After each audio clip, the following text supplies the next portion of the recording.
तो बच्चों हम लोग जो है डिबाई हकेल आंसेगर इक्वेशन पढ़ चुके थे और हमने ये देखा कि स्ट्रांग इलेक्ट्रोलाइट की मोलर कंडक्टिविटी को तो कैलकुलेट किया जा सकता था उससे, लेकिन वीक इलेक्ट्रोलाइट जैसे CH3CO OH इसकी कंडक्टिविटी को कैलकुलेट करना संभव नहीं था। क्यों संभव नहीं था?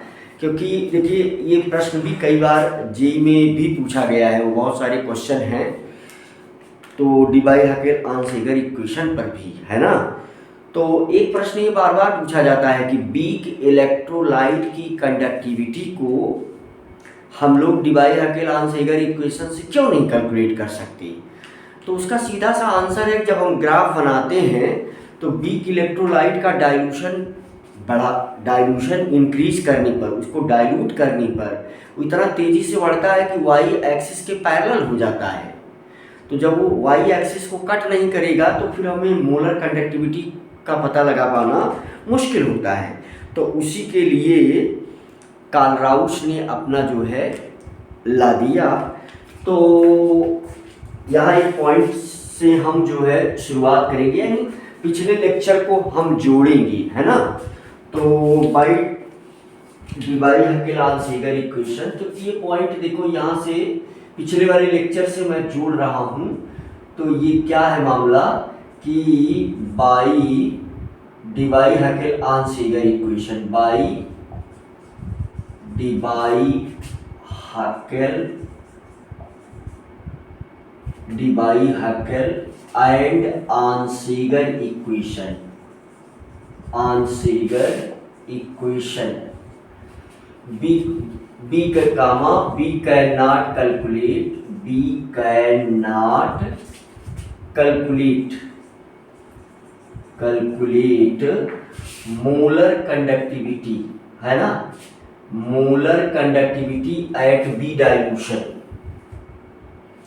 Of weak electrolyte.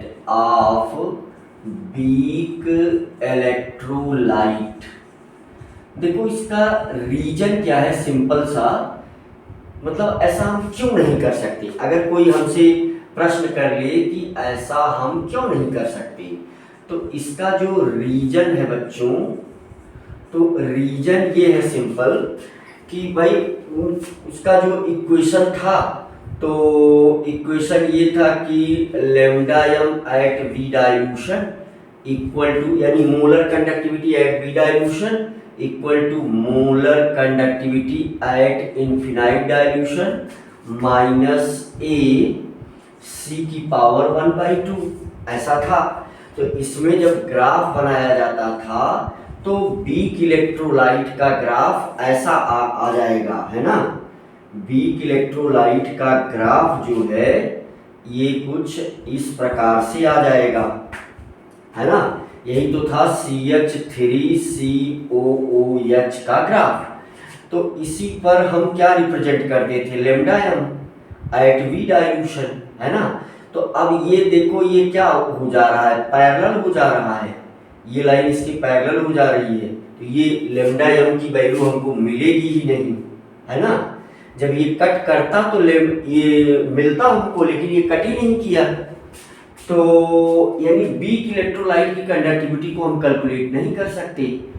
तो इस प्रॉब्लम को दूर करने के लिए कार्ल राउस ने अपना लॉ दिया, है ना। To remove this problem Kohlrausch proposed their law, है ना। तो to remove this problem,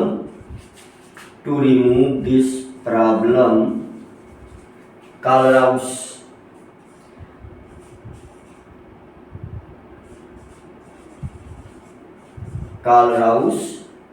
proposed their law, है ना, दियर लॉ। तो देखो कल वाला लेक्चर मैंने जोड़ा। अब कार्ल राउस लॉ क्या है, कार्ल राउस लॉ को हम लोग पढ़ लेते हैं, ना।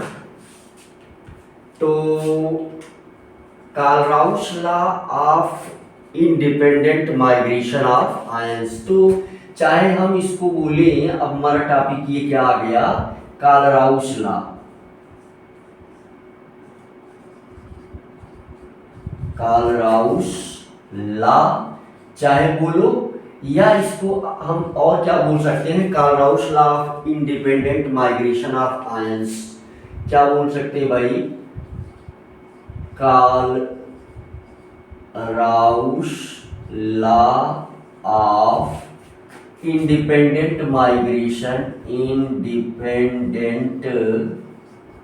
Independent migration of ions, migration of ions, तो ये बोल सकते हैं। तो क्या है ये ला बच्चों, तो ये ला ये कहता है बच्चों कि एट इनफिनाइट डाइल्यूशन, है ना, तो ये कहता है, ये ला ये कहता है कि at infinite dilution, at infinite dilution equivalent conductivity और मोलर कंडक्टिविटी दोनों के लिए है। At infinite dilution, at infinite dilution equivalent conductivity,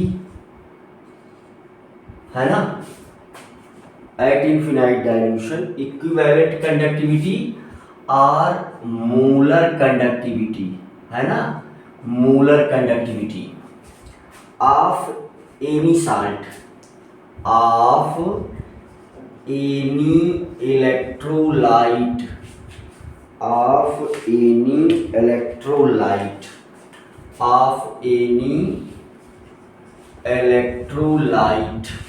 देखो at infinite dilution equivalent conductivity at infinite dilution, molar conductivity at infinite dilution, at infinite dilution equivalent conductivity at infinite dilution और molar conductivity at infinite dilution of any electrolyte is sum of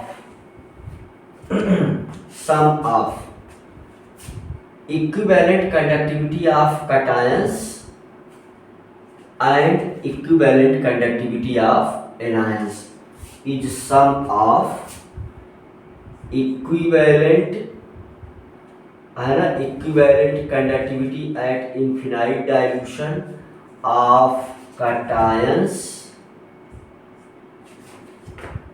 and equivalent, है ना, चाहे equivalent या molar दोनों लिख सकते हैं हम, यहाँ मोलर भी लिख सकते हैं हम, ऐसा भी लिख सकते हैं, slash molar conductivity at infinite dilution of cations and equivalent conductivity of anions at infinite dilution or molar conductivity at infinite dilution of anions, है ना। तो ये दोनों हो सकता है, तो ये सबसे बेहतरीन फॉर्म में लिखा गया है। अब यहाँ पर एक शब्द को हम फिर से समझा देते हैं पटाखा, मेरे ख्याल से आपको चीजें साफ साफ दिख रही हैं, इसका क्या इम्पोर्टेंस है, क्यों आया, ऐसी क्या समस्या हुई जिसकी वजह से इस लॉ को पेश करना पड़ा, तो ये सब बातें यहाँ साफ साफ दिख रही हैं।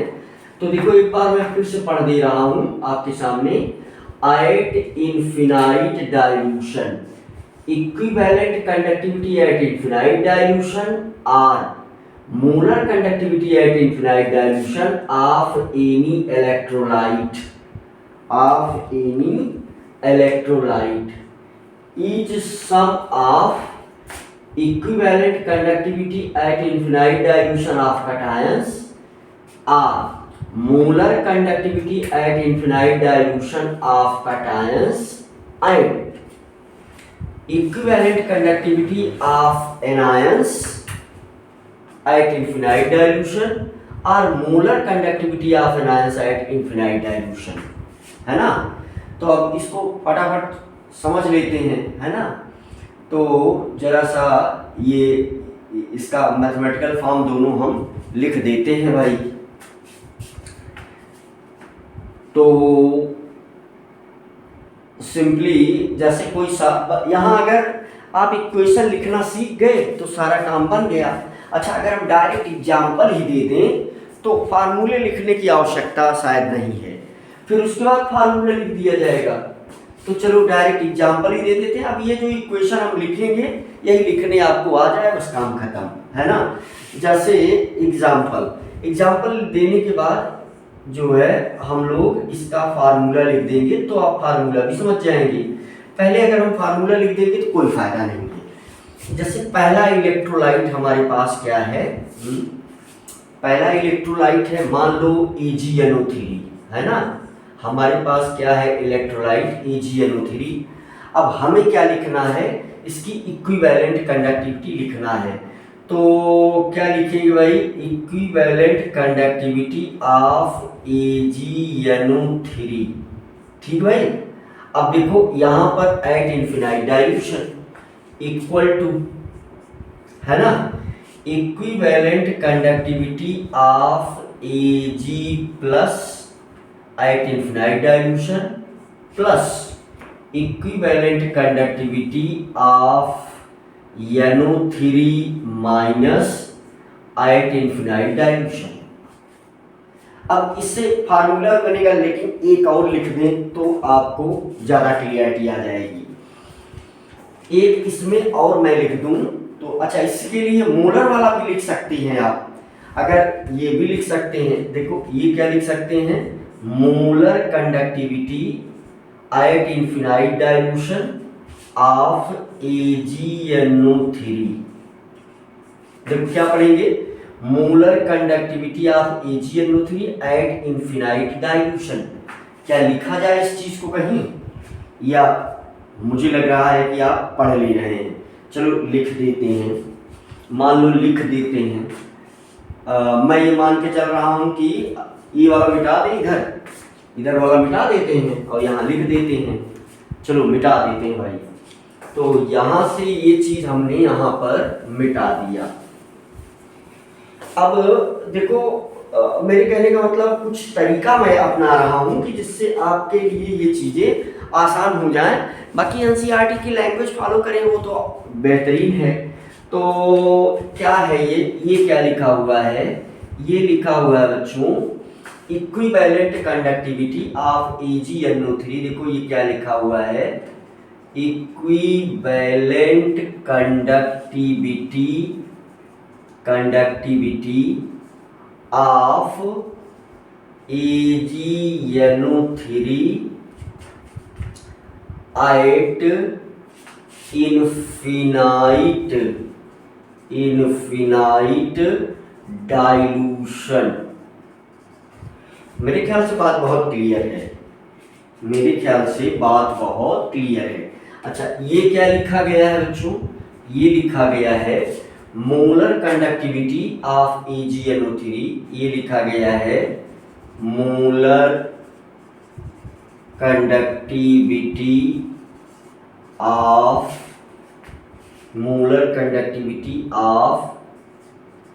AgNO3, molar conductivity of AgNO3 at infinite dilution. अच्छा देखो इन चीजों को हम ऐसे भी लिख सकते हैं, बहुत नॉर्मल सी बात है। जैसे इसको EQ लिखने के बजाय हम ये मान के चलते हैं जो यहाँ EQ और M लिखा है हमने, इसकी आवश्यकता नहीं है, और यहाँ पर नॉट भी लगा दिया जाता है। तो देखो इसको हम ऐसे भी लिखें तो कुछ गड़बड़ नहीं है, क्योंकि ये माना जाता है कि जो स्मॉल लेटर लेम्डा है ये इक्विवेलेंट कंडक्टिविटी ही है। इतना ही लिख करके काम चला दें, यहाँ नॉट लगा दें, और इसके लिए जो है ऐसे भी लिखा हुआ मिल जाएगा, यहाँ नॉट लगा दीजिए और यहाँ लिख दीजिए सीधा सीधा AgNO3। अब ये तो बहुत क्लियर करने के लिए मैं ये सारी चीजें मेंशन कर रहा हूँ, नहीं तो इसको ऐसे भी लिख सकते हो आप, इसको ऐसे भी लिख सकते हो आप, है ना। अच्छा बहुत ही सरल है। पहली बार अगर कोई बच्चा देखता है तो उसको लगता है कि गुरुजी ये तो बड़ा कठिन दिख रहा है। नहीं, इससे सरल कुछ नहीं है, बस एक बार लिखने से वो आदत बन जाती है ना। जैसे छोटे से बच्चे को अगर आप कहो कर्सिव राइटिंग में ABCD लिखे, तो उसको कर्सिव राइटिंग में लिखना पहाड़ जैसा लगता है ना, लेकिन वो है कितना सरल आप सोच के देखो। ऐसे ये भी बहुत ही ज़्यादा सरल है। ये आपको पहली बार देखने से ऐसा लगेगा कि पता नहीं क्या गुरुजी मंत्र जैसा लिख रहे हैं ना, लेकिन इससे ज़्यादा सरल कुछ है नहीं, ये मेरा विश्वास मानो। बस क्या करना है आपको, एक बार इसको इसे मेरे साथ लिखते जाना है। बस जैसे ही एक बार आपने लिखा, ये अपने आपके हाथ में अपने आप ही चला जाएगा, आपको प्रयास भी नहीं करना होगा, लिख उठेगा आपसे, है ना। तो बहुत सरल है। हम ये बोलते भी ना, कभी कभी कुछ बच्चे शिकायत करते हैं, इसलिए आपका कॉन्फिडेंस बढ़ाने के लिए ये हम बोल दिए, अन्यथा इतना सरल है कि हमको बोलने में भी संकोच आ रहा है ना।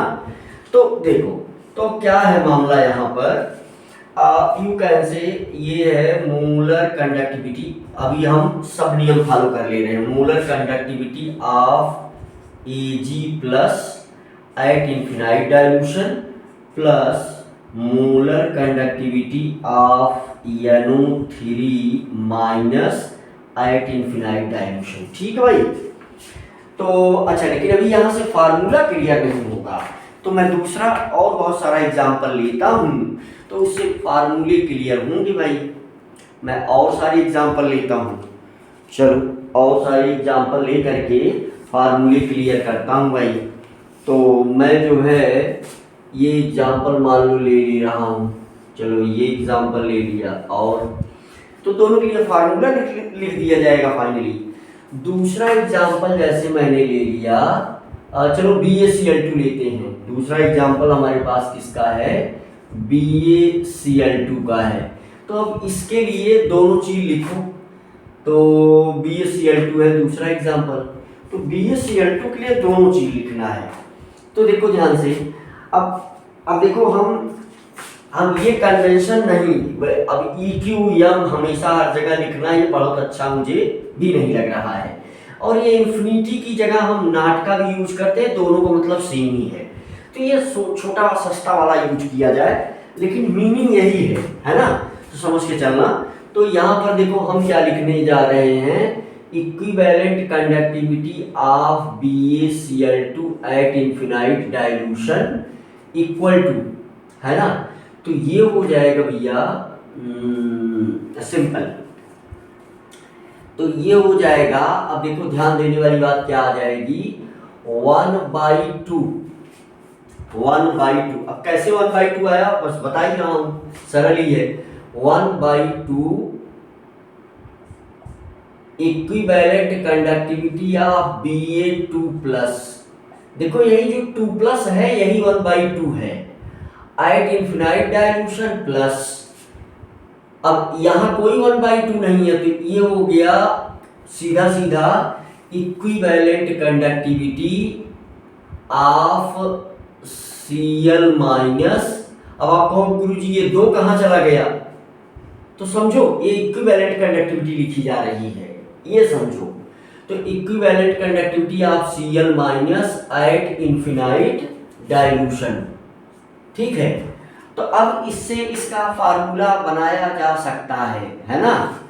इसका फार्मूला क्या बनाया जा सकता है, इसका फार्मूला क्या बनाया जा सकता है, तो इससे इसका फार्मूला बहुत आराम से बन जाएगा। चलो फार्मूला बनाते हैं। तो फार्मूला ये बनाएंगे कि मतलब फार्मूला क्या बनेगा, जैसे AB ले ले, चलो AB ले लेते हैं। मान लो AB कोई साल्ट है, अब हमें नहीं पता है कि किस टाइप का साल्ट है, आई डोंट नो, है ना। कोई AB टाइप का साल्ट है, अब ऐसा मान लो, तो यह जो है मतलब एकदम सरल सा फार्मूला मैं देना चाह रहा हूँ। तो चलो मान लो ऐसा कुछ है, तो चलो हम ऐसा कोई फार्मूला ले लेते हैं AB2 टाइप का। अब ये AB2, AB3, AB4 कुछ भी हो सकता है ना। तो अगर मैं जनरल लिखना चाहूंगा तो यहाँ मुझे साल्ट ही लिख देना पड़ेगा, यहाँ मैं इलेक्ट्रोलाइट लिख दूं, है ना, चलो जनरल फार्मूले को थोड़ा पूरा लिख देता हूँ, मान लो तो, लेकिन लिखा ऐसे भी जा सकता है, इक्विवेलेंट कंडक्टिविटी ऑफ इलेक्ट्रोलाइट। ठीक है भाई, अब ये ज़्यादा जनरल है, तो at infinite dilution equal to, तो ये हो जाएगा क्या, 1/n plus multiplied equivalent conductivity of cation.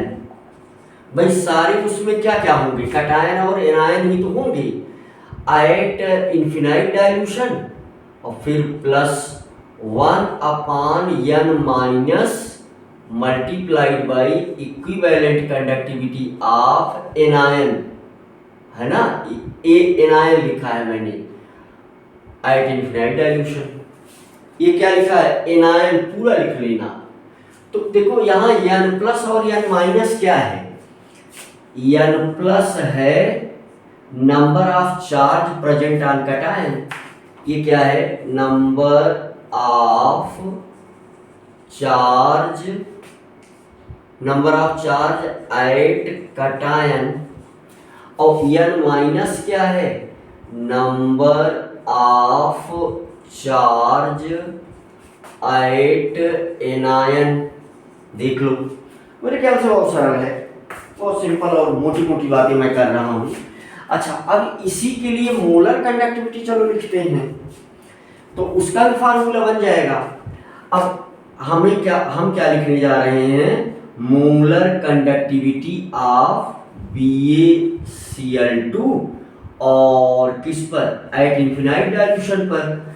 तो फिर क्या लिखे, इसको कैसे लिखते हैं देखो, तो इसको लिखते हैं बच्चों, हम लिखेंगे molar conductivity of Ba2 plus at infinite dilution plus, अब ये दो से यहां गुणा होगा 2 multiplied molar conductivity of Cl minus at infinite dilution.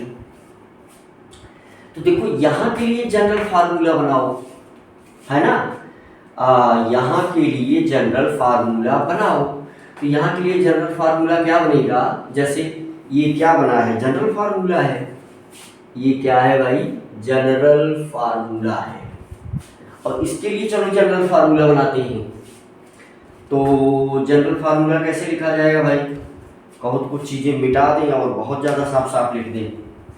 चलो ये मिटा दे रहे हैं, ठीक है, तो इसको नोट कर लेना, बहुत साफ साफ लिख दे रहे हैं, सारा साइन कन्वेंशन नोटेशन सब फॉलो कर ले रहे हैं इसमें, और साफ साफ रहेगा तो बड़ा फॉर्म दिख जाएगा आपको। जैसे यहाँ ये पूरा लिखना एनायन, लेकिन यहाँ सारे कन्वेंशन को फॉलो कर ले रहा हूँ मैं। क्या कर रहा हूँ, अब इसका जनरल फार्मूला आपके सामने लिख रहा हूँ। तो क्या है, मोलर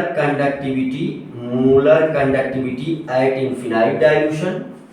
जैसा कि मैंने बताया लिखने का तरीका दोनों है, ये मुझे ज़्यादा पसंद आता है क्योंकि यहाँ इन्फिनिटी लगाया भी गया है, तो इसलिए मैं यहाँ यूज भी कर दे रहा हूँ। तो किसी भी इलेक्ट्रोलाइट का क्या नहीं करना है, किसी भी इलेक्ट्रोलाइट का, है ना, चाहे वो वीक हो स्ट्रांग हो जो भी हो, तो दिस विल इक्वल टू, तो ये हो जाएगा बच्चों, हम क्या लिख देंगे, RC, तो ये हो जाएगा RC multiplied molar conductivity of cation, है ना, molar conductivity of cation at infinite dilution plus RA multiplied molar conductivity at infinite dilution of anion, है ना। RC और RA क्या है, तो यहाँ पर RC है बच्चों number of cations, number of cations. अब देखो RA क्या है, नंबर ऑफ एनायंस, है ना, RA क्या है, नंबर ऑफ एनायंस। अब जैसे BaCl2 को ब्रेक करोगे, देखो BaCl2 को जब 100% इसको डाइल्यूट कर दिया जाएगा तो ये 100% डिसोसिएट हो जाएगा, तो ये क्या बन जाएगा Ba2 प्लस और प्लस 2Cl माइनस। देखा, तो यहां ध्यान दो, यहां पर कितना नंबर है, अगर कोई नंबर नहीं है तो ये एक है, यही एक ही क्या है, ये Rc है, और यहां दो क्या है, ये है ना Ra है। मेरे ख्याल से सब समझ गए आप, और बहुत ही सरल बात थी, तो मेरे ख्याल से आप सब बिल्कुल समझ गए, है ना। एक और एग्जांपल ले लूंगा तो पूरा एकदम 100% क्लियर हो जाएगा। फिर किसी भी इलेक्ट्रोलाइट के लिए आप ये इक्वेशन लिख सकते हैं, और अगर आप ये इक्वेशन लिख सकते हैं तो इससे रिलेटेड जुड़े हुए छोटे मोटे सवाल को आप कर सकते हैं। ठीक है भाई, चलो इसको मिटा दिया जाए, और अब जो है हम एक तीसरा एग्जांपल ले लेते हैं, और पूरे साइन कन्वेंशन को फॉलो करते हुए पूरा जो भी इसमें टर्म यूज होना है सबको फॉलो करते हुए, और मेरी लैंग्वेज भी सुनो, मेरी आवाज से लैंग्वेज भी सुनो कि कैसे पढ़ा जा रहा है, तो सब कुछ फॉलो करते हुए एक और एग्जांपल ले लेता हूँ, फिर हम लोग इसका एप्लीकेशन देख लेंगे कि इस कालराउस लॉ के पढ़ने से हमें फायदे क्या क्या हुए, है ना। जैसा कि हम बार बार बोलते रहते हैं कि भाई हमें अगर फायदा पता चल जाए तो हमें ज़्यादा मजा आता है पढ़ने में। तो अब हम लोग क्या करेंगे भाई, यहाँ पर एक तीसरा एग्जांपल लेंगे, फिर एप्लीकेशन देखेंगे, ठीक है। तो चलो एक एग्जांपल लेते हैं। मान लो हमारे पास क्या है, हमारे पास ये है, मान लो हमारे पास एक तीसरा इलेक्ट्रोलाइट है AlCl3, तो अब वही जनरल फार्मूले लग जाएंगे, जनरल फार्मूले लग जाएंगे। तो तीसरा एक है AlCl3, ये क्या है, इलेक्ट्रोलाइट है। अगर इस 100% इसको डाइल्यूट, मतलब इन्फिनाइट तक इसको डाइल्यूट किया जाए, भाई क्या करते हैं हम, इस AlCl3 को किसी भी हम क्या करेंगे, सॉल्वेंट में डिसॉल्व करेंगे, लेकिन इसमें इसको डाइल्यूट कहाँ तक कर दिया जाए, यानी इसमें पानी मिलाया जाए इन्फिनिटी तक, इसमें क्या मिलाया जाए, H2O मिलाया जाए, इन्फिनाइट डाइल्यूशन किया जाए, है ना। तो ये इन्फिनाइट डाइल्यूशन मतलब ये नहीं है कि इतना ज़्यादा पानी मिला दो, मतलब उतना मिला दिया जाए कि ये 100% फूट जाए, ठीक है। तो देखो इन्फिनाइट डाइल्यूशन का मतलब हुआ कि 100% डिसोसिएशन, है ना, 100% डिसोसिएशन। चलो इसको लिख करके इन्फिनाइट डाइल्यूशन की मीनिंग भी क्लियर कर देते हैं। देखो ध्यान दो, 100% डाइल्यूशन की एक मीनिंग ये हो गई, एक मीनिंग ये हो गई कि अब कटायंस और एनायंस एक दूसरे के इन्फ्लुएंस में नहीं रहेंगे, है ना।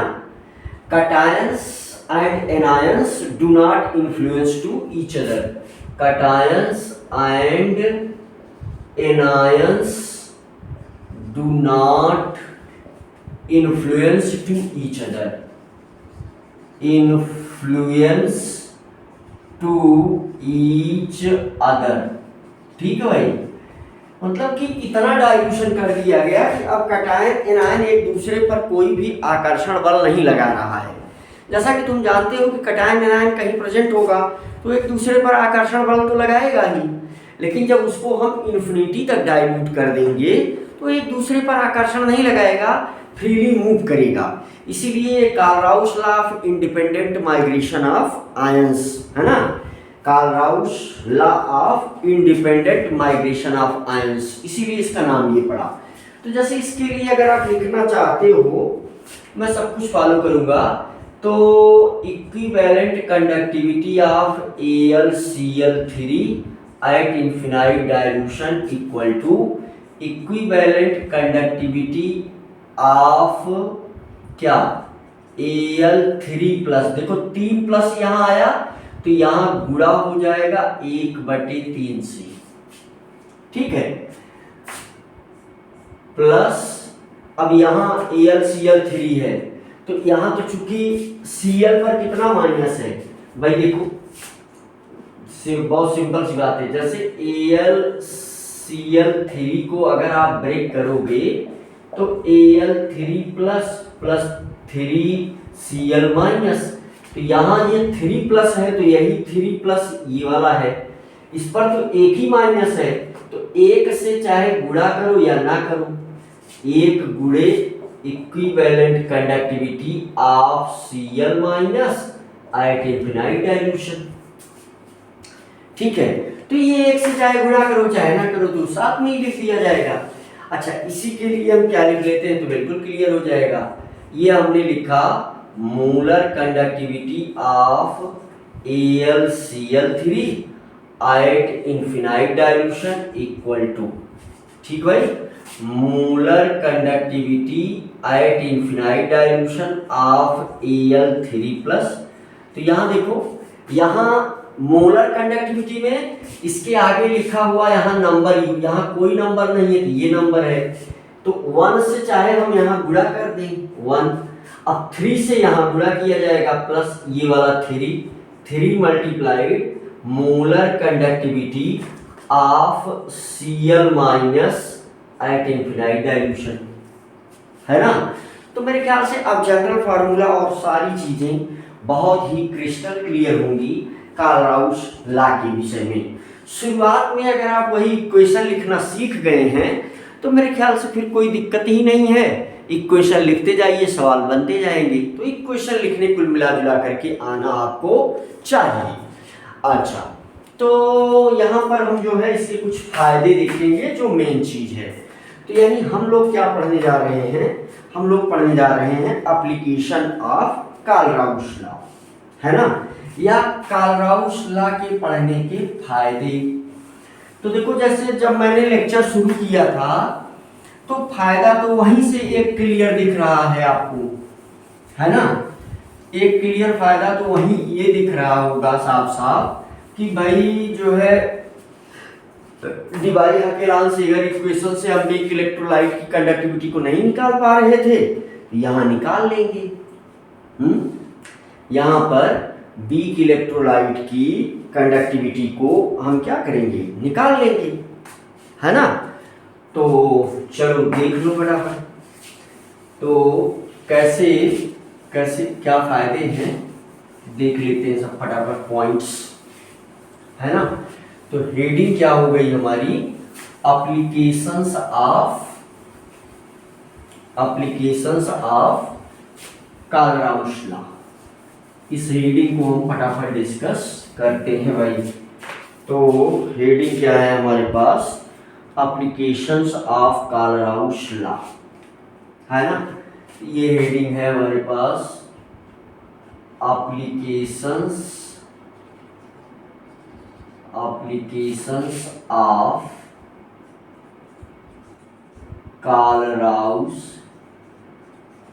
कार्ल-राउस लॉ, ठीक भाई, एप्लीकेशंस ऑफ कार्ल-राउस लॉ। तो कार्ल-राउस लॉ का जो एप्लीकेशन है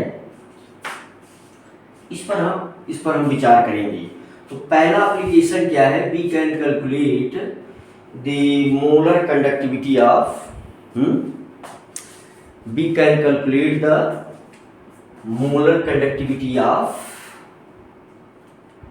weak electrolyte, है ना। we can calculate the molar conductivity of weak electrolyte या equivalent conductivity of weak electrolyte, जो भी दोनों कैलकुलेट किया जा सकता है इस रूल को यूज करके, राइट। तो पहला फायदा ये है बच्चों, पहला फायदा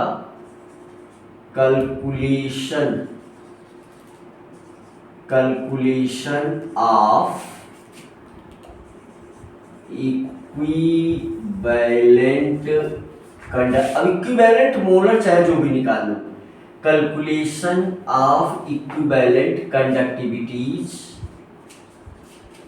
कंडक्टिविटीज ऑफ वीक इलेक्ट्रोलाइट, जो हमारी समस्या थी वीक इलेक्ट्रोलाइट। तो वीक इलेक्ट्रोलाइट में पहले CH3COOH वाला ही ले लेते हैं, है ना। CH3COOH का भी हम क्या करते हैं, ले लेते हैं। तो पहला वीक इलेक्ट्रोलाइट ए में ले लेते हैं CH3COOH। ये वीक इलेक्ट्रोलाइट की हमें कैलकुलेट करना है equivalent conductivity at infinite dilution, है ना। Calculation of equivalent conductivity of weak electrolyte at infinite dilution, at infinite dilution. ठीक भाई, तो ये है मामला। तो यहाँ से जो है आप चीज़ें समझ सकते हैं। तो मैं ये कह रहा हूँ बच्चों, इसके लिए कोई रिएक्शन आपको दिमाग में लगाना होगा कि जिसमें बाकी सारे इलेक्ट्रोलाइट स्ट्रांग हो जाएं।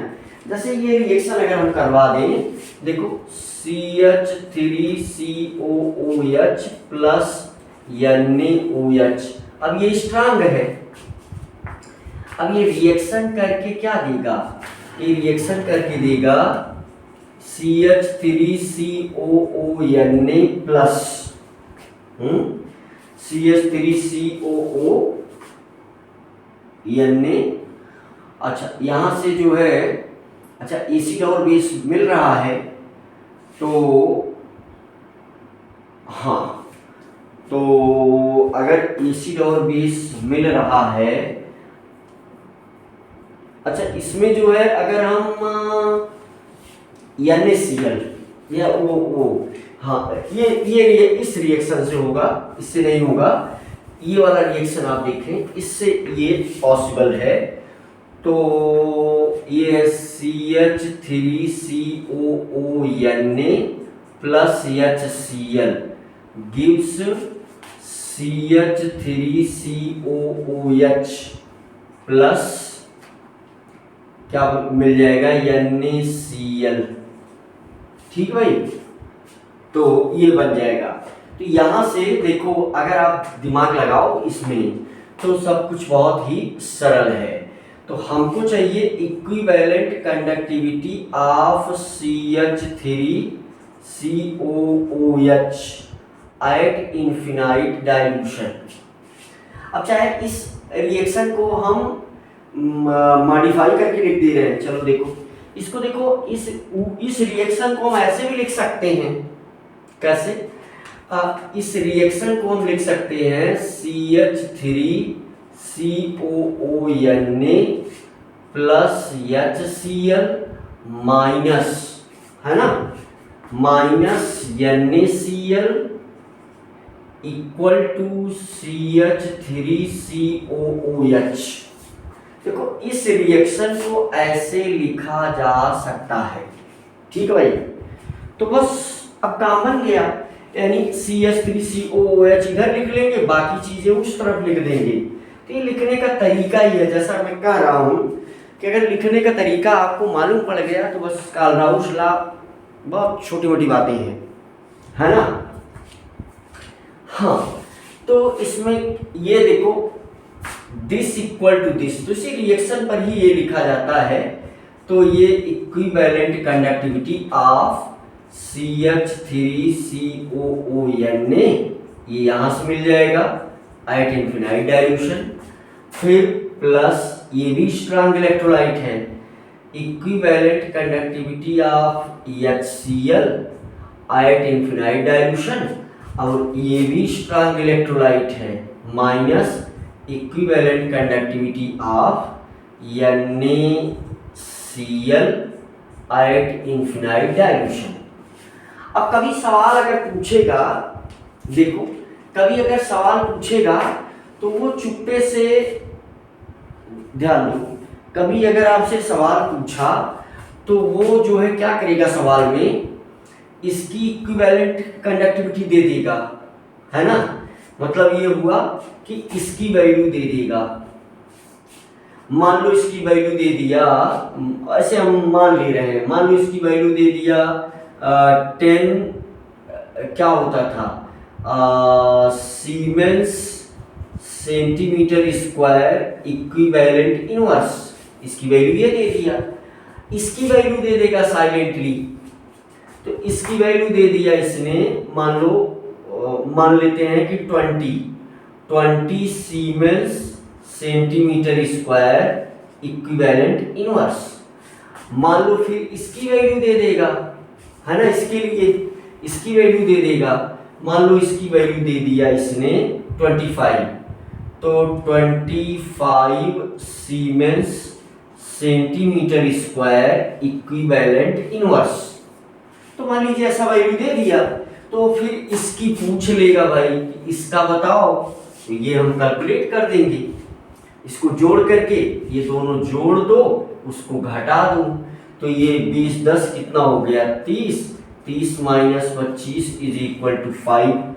तो इसका मतलब कि यहाँ से equivalent conductivity of CH3COOH at infinite dilution equal to 5 siemens centimetre square equivalent inverse.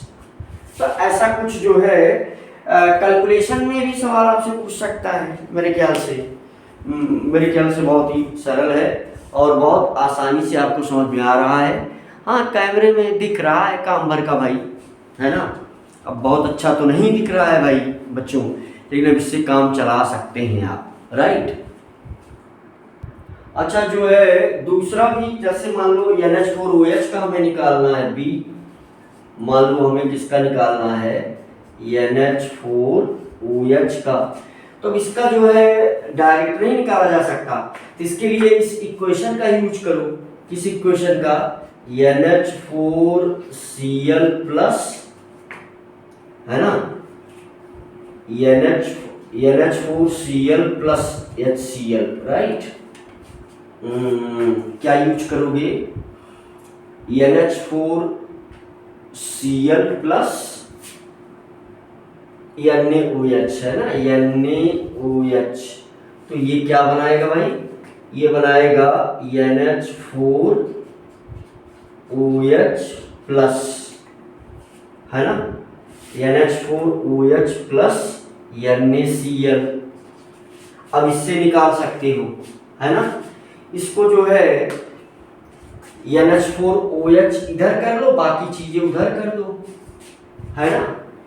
तो इस इक्वेशन को अगर जब हमें लिखना होगा तो हम क्या करेंगे, सिंपली यहाँ लिख देंगे। इसी इक्वेशन को देखो ऐसे लिखा जा सकता है, NH4OH इक्वल टू, दिख रहा है नीचे तक भाई, तो NH4OH इक्वल टू क्या हो जाएगा, ये NH4Cl plus NaOH minus NaCl, दिख रहा है साफ।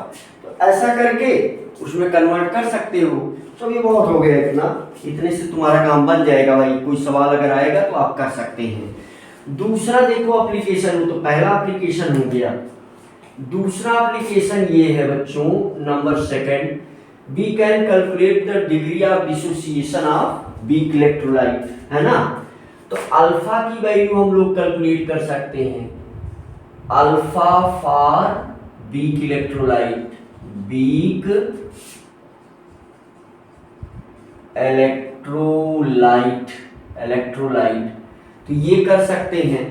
तो अल्फा की वैल्यू क्या आती है, अल्फा की वैल्यू जो आएगी, जैसे मान लो CH3COOH का निकालना है हमें, जो कि बड़ा मुश्किल था, इसके पहले बहुत मुश्किल था। तो ये CH3COOH, तो ये क्या मैंने लिखा, degree of dissociation of CH3COOH, ये क्या लिखा, डिग्री ऑफ डिसोसिएशन ऑफ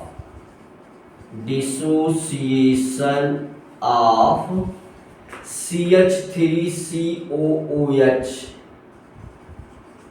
ठीक है, तो ये बराबर आता है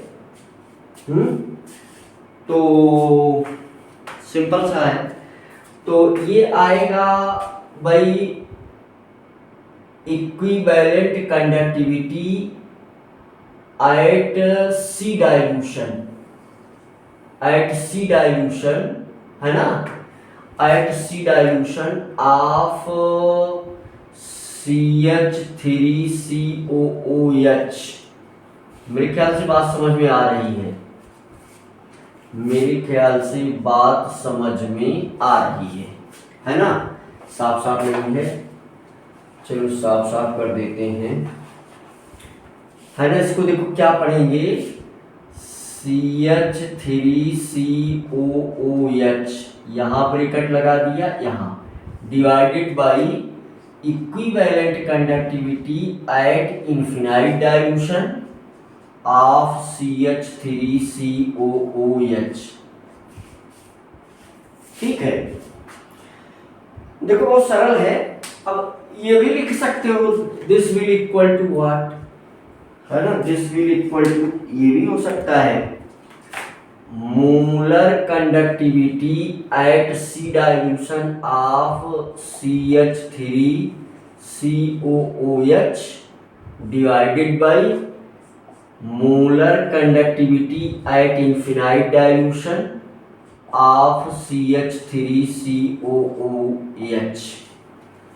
देखो CH3COOH यहां से मिल जाएगा, और जब ये मिल जाएगा, सोचो अगर ये वाला मिल जाएगा तो ऊपर वाला हम कैलकुलेट नहीं कर लेंगे।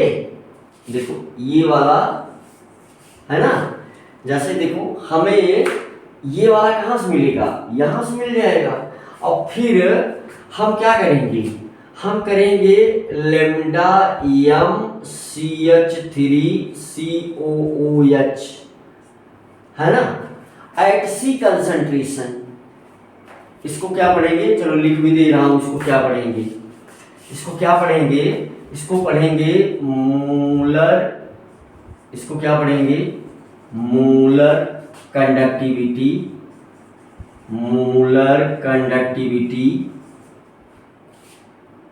Of, molar conductivity of CH3COOH at C concentration, at C concentration, ये पढ़ेंगे इसको।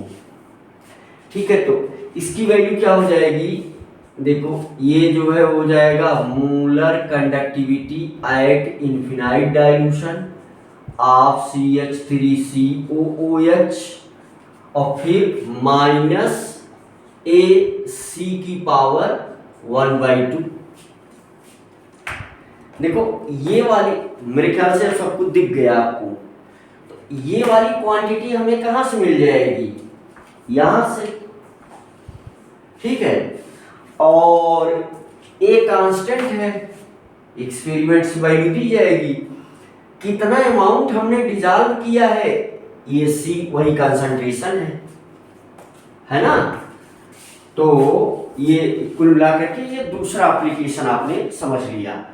तीसरा एप्लीकेशन डिसोसिएशन कांस्टेंट भी हम, तीसरा एप्लीकेशन क्या है, अब सब सरल है, अब वैल्यू रख लेना, यानी dissociation constant of weak electrolyte, dissociation constant, dissociation constant of weak electrolyte, weak electrolyte. तो देखो बहुत सरल है साहब, यानी डिसोसिएशन कांस्टेंट की वैल्यू जो K है, ये क्या है, C alpha square within bracket, है ना, within bracket C bracket में 1 minus alpha, C 1 minus alpha ही, 1 माइनस अल्फा, क्योंकि ऊपर C स्क्वायर से एक नीचे वाला C कैंसिल हुआ है। ठीक है भाई, तो क्योंकि ऊपर सी स्क्वायर से एक है, तो अल्फा की वैल्यू कहाँ से मिल जा रही, वहां से अल्फा की वैल्यू यहाँ रख दो। ये क्या है, डिसोसिएशन कांस्टेंट है। क्या है ये, डिसोसिएशन कांस्टेंट है भाई। तो डिसोसिएशन कांस्टेंट भी देखो हमको आराम से मिल गया।